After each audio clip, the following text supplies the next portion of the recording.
Good evening and welcome to the Hibs Observer Transfer Deadline Day briefing with myself, Liam Bryce, joined again by Patrick McPartlin to react to the latest news out of Easter Road.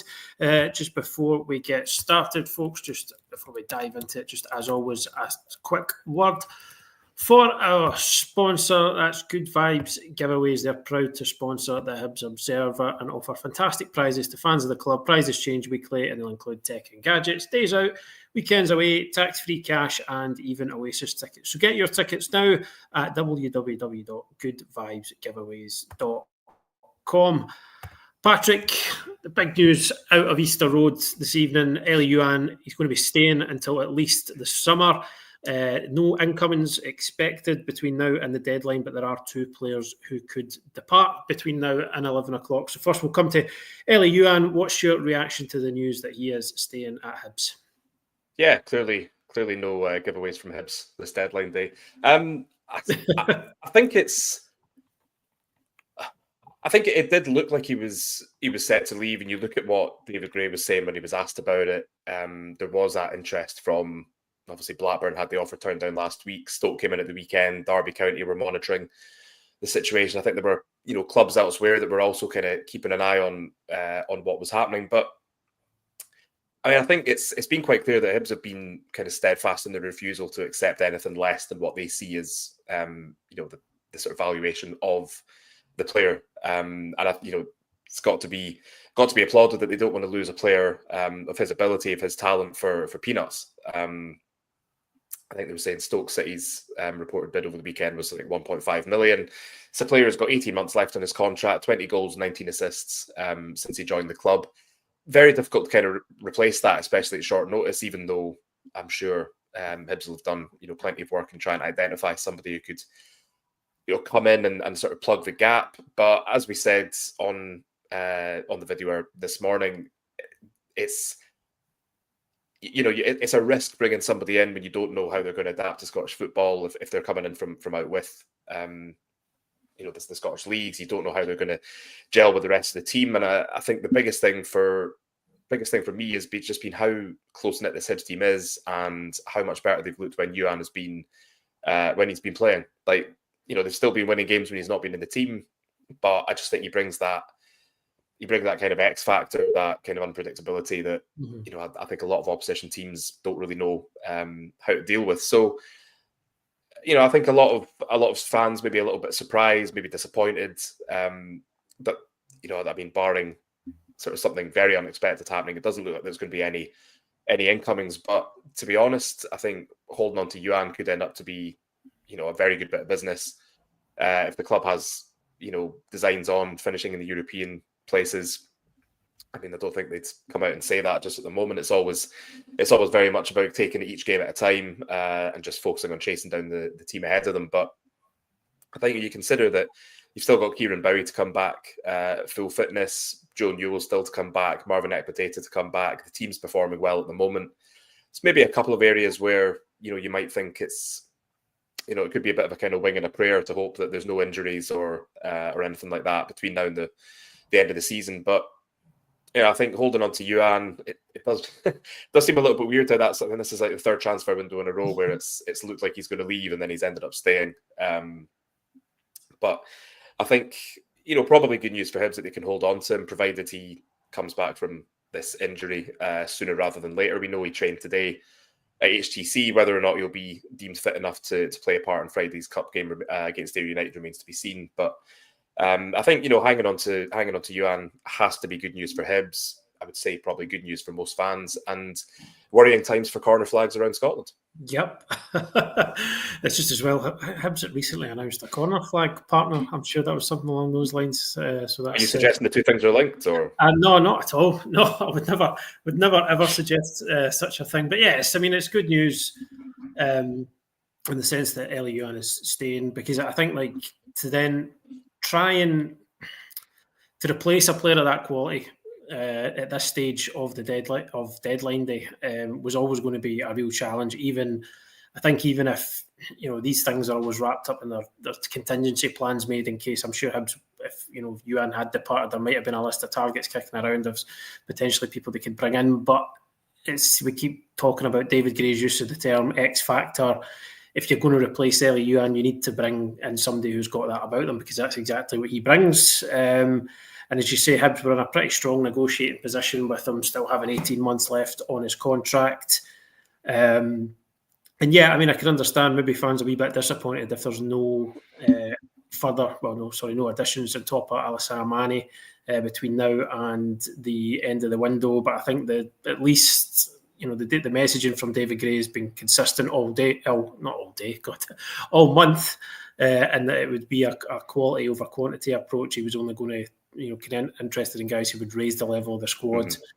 It's still bloated. There's still a lot of clearing out there to be done. You'd think a lot of work behind the scenes for Garvin Stewart and his team will be looking towards the summer and how you can reset from there. So yeah, I mean, we didn't expect fireworks on deadline day, but at least there's a bit of good news has come out there for Hibs fans, with Eliot Yuan staying at the club until at least the summer. So I mean, I think you look at that forward line now with Kieran Bowie back in, Eliot Yuan going to be available again, Martin Boyle returning to form, Dwight Gale's come up with a couple of really good moments. You've got Kugarevich in there as well, who's proven he can pop up with a goal. There's a lot to choose from now there for David Gray, isn't there? There is, yeah, and I think you've got players who are capable of playing in different formations. If he wants to change that up, you've also got players who can play in different sort of positions within formations that he's opting for. So, I mean, at the moment, you've got Martin Boyle playing through the middle. I think a lot of people sort of maybe thought he's losing a little bit of his pace or his trickery and isn't as effective out wide, but he's been pretty devastating form through the middle, and just being able to partner him with whether it's Eliot Yuan, whether it's Dwight Gale, we might see Kugarevich or Bowie partnering him as well. We could see different combinations. As you say, he's got options, and with players coming back in other positions, he has got options sort of across the board. And I think, I mean, again, talk about David Gray's consistent messaging. He was saying that, I think at the start of the window, they had the 5 players to come back. So that would have been Kieran Bowie, Marvin Ekpiteta, I think Mikola Kugarevich, Joe Newell, and Eliot Yuan. So that's, 5 players all capable of starting for Hibs. And, you mentioned about the sort of the squad still being bloated. Like it is still bloated, and that's what happens. You've got sort of 3 to 4 managers worth of players still at the club. Gray's talked about this longer term plan.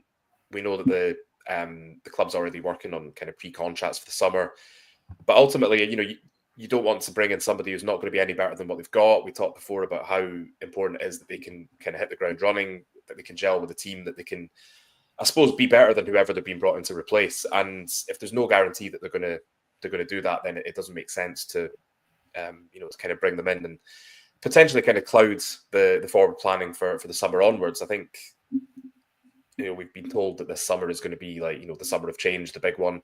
We've heard that quite a lot from Hibs, to be honest. Over the past few seasons, that this is going to be the summer of change, and in the end, it's maybe not been quite as much change as we might have thought. But I think, when you look at how many players are out of contract and how many players are likely to move on, and, who's already left, or like in Noah Kenna's case, is to all intents and purposes left, even though he is still under contract. I think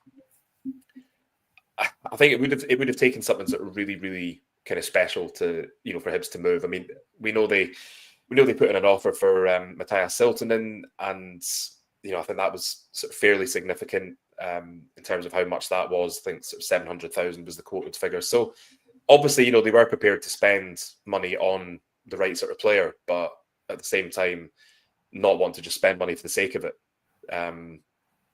So I think it's, I think when you look at what they've got at the moment, it's still a sort of fairly big squad. There's going to be players who aren't going to be playing as much as they might like, but with players who've already left this month or last month now, earlier in the window, there's fewer players who maybe are sort of kicking their heels on the bench or maybe not even making the matchday squads. So it's just about kind of, I think, keeping that squad harmony as good as it can be, and also giving yourself options across the pitch, for various various scenarios, whether it's cup games, whether it's playing against teams who are going to sit in, or whether they're going to come and attack you. So, I think he does have options, and as you say, with players coming back, the forward line looks good.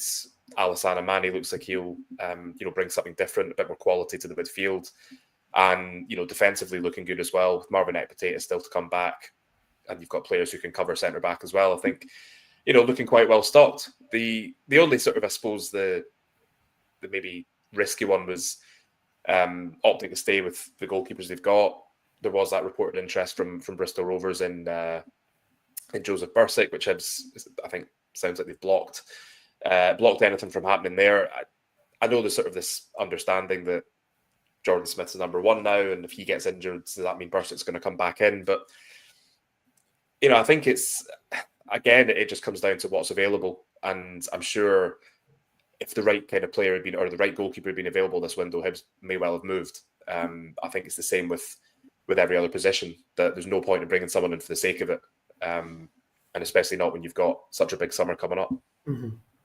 Yeah, aye, absolutely. I think it's just to linger on Yuan just for a wee bit longer. I suppose maybe the only question people might have is, it's another transfer window come and gone where there's been pretty intense speculation around the player. How does he deal with that psychologically? Obviously, we don't know, how, if there's a disappointment there, if there's a frustration. But I mean, I think was interesting, just to kind of on that, to take it back to what David Gray was speaking about on Friday, when he was kind of asked about how Ellie reacted to not getting a move in the summer, and he actually said Ellie was very easy to bring back around, and it didn't take long for him to get his head right where it needed to be, because he's a driven boy who loves playing football every single day. That's where he's at his happiest. You see him at his best, and I think that's probably what we've not had enough of this season through injuries, but that happens with every player at that point in their career. And he also sort of stressed a sort of wider point about, guys who maybe miss out on moves, then what they kind of need to do next is keep putting in their sort of best every single day, because then it's doing that then gives them the platform for that interest to come around. So, I mean, if you sort of project what David Gray has said there onto this situation, you can imagine he'll be quite comfortable that Eliot Yuan will still be in the right kind of headspace to contribute before now and the end of the season. Yeah, I think the easiest thing to say to him is, look, go out there, play football the way we know you can, help us get into Europe, and there'll be more interest in you in the summer, potentially from bigger clubs, and there'll be clubs who are probably willing to meet our valuation, and then everyone's happy. He gets his move, Hibs get their money, and they also achieve their ambitions for the season, which a couple of months ago we didn't think looked remotely possible. So I think footballers talk about this a lot. They talk about interest, they talk about speculation, unless it's Jordan Henderson. It's often just sort of like waved away as sort of fairly insignificant. It's part of the game. I always think it's interesting. I know you spoke to Stephen Whittaker and Kevin Thompson a while back about what transfer deadline day or transfer windows are like for players, and I think it was Whittaker was saying something about how you might get told in the morning you're going to this club, and then it ends up not happening, and then it's just sort of like readjusting to you're kind of bracing yourself for something significant happening, and then it doesn't.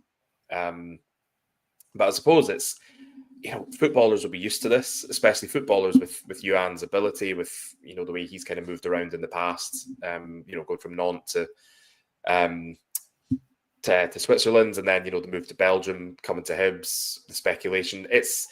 He'll kind of be used to it by now, and I think he's such an enigmatic figure anyway that I just think what I would say is when you saw the way he was kind of celebrating victories during December, didn't look like a man who was particularly unhappy to be, at the club. And I know there were issues earlier in the season. The social media incidents with fans, the sort of racial abuse, and then sort of confrontation with fans at the end of that 2-1 defeat by St Mirren, where he had to be sort of dragged away by sort of a combination of his teammates and the stewards. But I think it was clear that he was sort of in a better headspace in December. Sort of waving the corner flags about at Pittodrie and Tynecastle, and contributing with goals and assists, and generally just sort of looking like somebody who was enjoying his football again. So, he is this sort of, he's the classic mercurial winger, and he is the sort of enigmatic figure, and he doesn't give an awful lot away, but it does seem like it's, from what Gray's been saying, it's very easy to get him back on, back on track and just say, look, this is what you need to go and do, so go and do it. I think there's been a lot of questions about his attitude and things like that, but I think when you see the way he's been playing before his injury, and it does suggest a player who's quite adept at sort of shrugging off, speculation and situations like this where, a move is looking possible, and then in the end it doesn't happen. Like, he's been there before, and I'm sure you can deal with it and bounce back and get back to doing what he loves doing, which is playing football every day, apparently. Yeah, absolutely. So just to finish off, there could be a couple of departures between now and 11 o'clock, not entirely surprising, to be honest. Well, in fact, one, and Luke Amos did stay at near the start of the month that he was looking for a new opportunity. So it could be time up for both Amos and Harry McCurdy, depending on whether deals can be done before the end of the window. Yeah, and I think not too surprising if that does go through. I don't think McCurdy's not really featured much at all under Gray, and I suspect that was maybe one of those situations where it was waiting to see what would happen with Eliot Yuan. Whether McCurdy might be allowed to leave. We know that's the way it works on transfer deadline day, that players might need to stay when they might want to leave because of what happens elsewhere. Same with Luke Amos. He's expressed an interest to leave. I don't think he's made a league appearance since the first day of the season against St Mirren. He came on against Clydebank in the Cup, which I think was almost more out of necessity than anything else. But he said he's keen for a new challenge. He's keen to go somewhere where he wants to play, for more regular football, which is perfectly understandable. And I think again, Hibs have brought in Alassane Mane, which I think probably pushes Amos even further down the pecking order in terms of midfield roles. So I think it does feel like one of those situations where it's having to sit tight and wait and see what happens with other players, and then if something could be done, then I'm sure it will be done. So that's maybe something to keep an eye on late on in the window. But again, just late on in the day. Sorry about late on in the window, but late on in the day. That those sort of feel like deals that could be done. But as you say, a lot of moving parts, and depends if it can be sort of pushed over the line in time. I think, again, it's just getting the size of the squad down and kind of trimming it to a more manageable size. I still think even with those two leaving, or potentially leaving, it is still, I think the squad is still pretty big. You don't want to have too many players who aren't playing regularly, because there is a risk that it upsets the kind of changing room dynamic. But I think in fairness, Gray has said that even the players who haven't been playing that regularly have been sort of giving their all in training. They've been trying to impress and get into his plan. So I think that sounds sort of positive from a point of view of there's no kind of disharmony. There's no no boys who are unhappy, if you like. But we talked before about the longer term plan, and I think it's just doing what you can in the lead up to the summer, so that there's less to do then, because I think it will be a busy window in the summer anyway. And if you've got fewer things to deal with, then obviously that means it should be a bit more straightforward. And if the club is serious about qualifying for Europe, which they're obviously not going to say that publicly at the moment, but if they are keen for that, then that severely limits the amount of time that you've got to actually get things done. So that's another thing to think about, and makes sense why kind of planning ahead in terms of pre-contracts and stuff is taking place already. Yeah, aye, absolutely. I think that covers us for this evening. Just to recap and just to answer this question from Mikey SPFL, we don't expect any incomings unless something drastically changes between now and the deadline, as we said near the top of the show. Eliot Yuan staying at Hibs until at least the summer, and it looks as though Luke Amos and Harry McCurdy will depart if deals can be done with interested parties between now and 11 o'clock. So do stay tuned for a bit more on that over the next couple of hours, if indeed there is any movement there. But yeah, thanks for joining us, folks. I know it's not been the most exciting of transfer deadline days, but I think, Youan staying is certainly a bit of good news for Hibs, for David Gray, for the fans, for the club in general.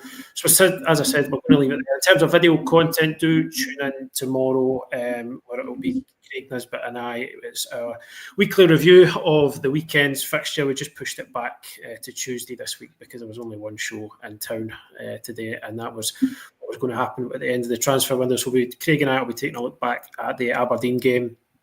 Another good victory for Hibs, and then just after that it's building into a really interesting Scottish Cup tie at Somerset Park against Ayr United on Friday. We'll have plenty of coverage building into that as per usual. So as I said, thank you for joining us. Do keep an eye on the website and the YouTube channel, and we'll speak to you again very, very soon. Cheers for tuning in today, folks. Cheers for reading articles on the website, engaging on social media. It's much appreciated.